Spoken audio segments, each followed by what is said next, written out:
Hello friends, welcome back to our YouTube channel SK motivational quotes. तो आज हम आपके साथ में शेयर करने वाले हैं एक बहुत ही प्यारी सी शॉर्ट स्टोरी जिसका टॉपिक है गुरु दक्षिणा।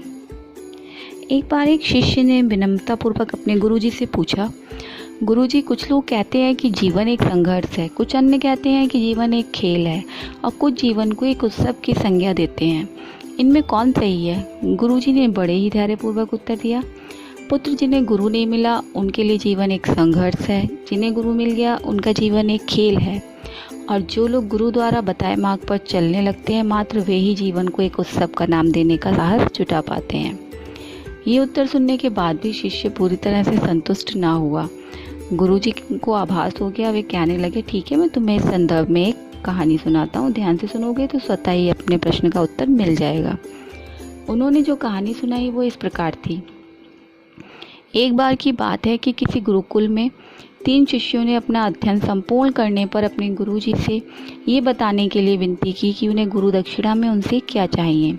गुरुजी पहले तो मन मन मुस्कुराए और फिर बड़े स्नेहपूर्वक कहने लगे, मुझे तुमसे गुरु दक्षिणा में एक थैला भर के सूखी पत्तियां चाहिए।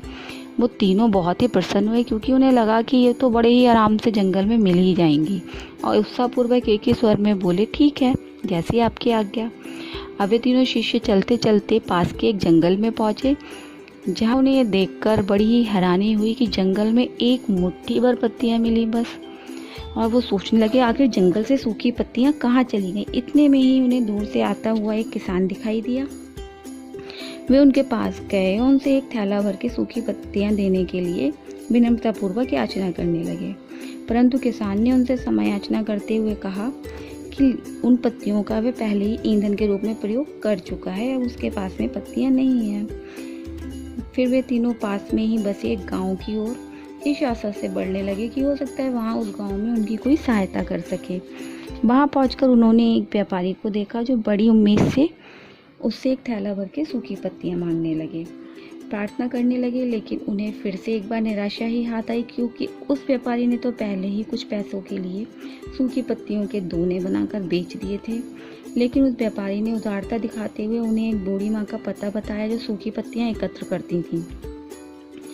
पर भाग्य ने यहाँ भी उनका साथ नहीं दिया, क्योंकि वो बूढ़ी माँ तो उन पत्तियों को अलग अलग करके कई प्रकार की औषधियाँ बनाया करती थी। अब निराश होकर वे तीनों खाली हाथ गुरुकुल लौट गए।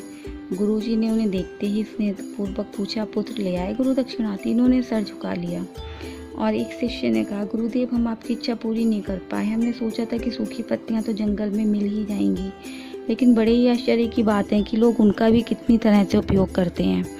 गुरुजी ने पहले की तरह मुस्कुराते हुए प्रेमपूर्वक कहा, निराश क्यों होते हो, प्रसन्न हो जाओ, और यही ज्ञान है कि सूखी पत्तियां भी व्यर्थ नहीं हुआ करती, बल्कि उनके भी अनेक उपयोग होते हैं।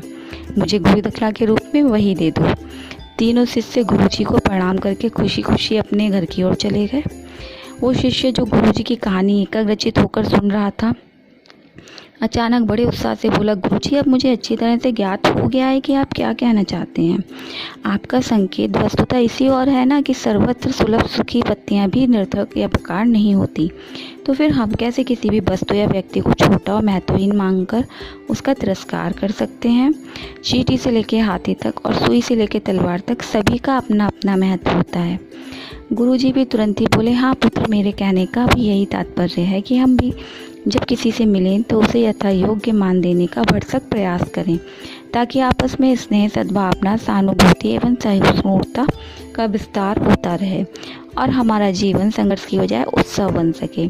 दूसरा, यदि जीवन को एक खेल माना जाए तो बेहतर यही होगा कि हम निर्विक्षेप, स्वस्थ एवं शांत प्रतियोगिता में ही भाग लें और अपने निष्पादन तथा निर्माण को ऊंचाई के शिखर पर ले जाने का अथक प्रयास करें।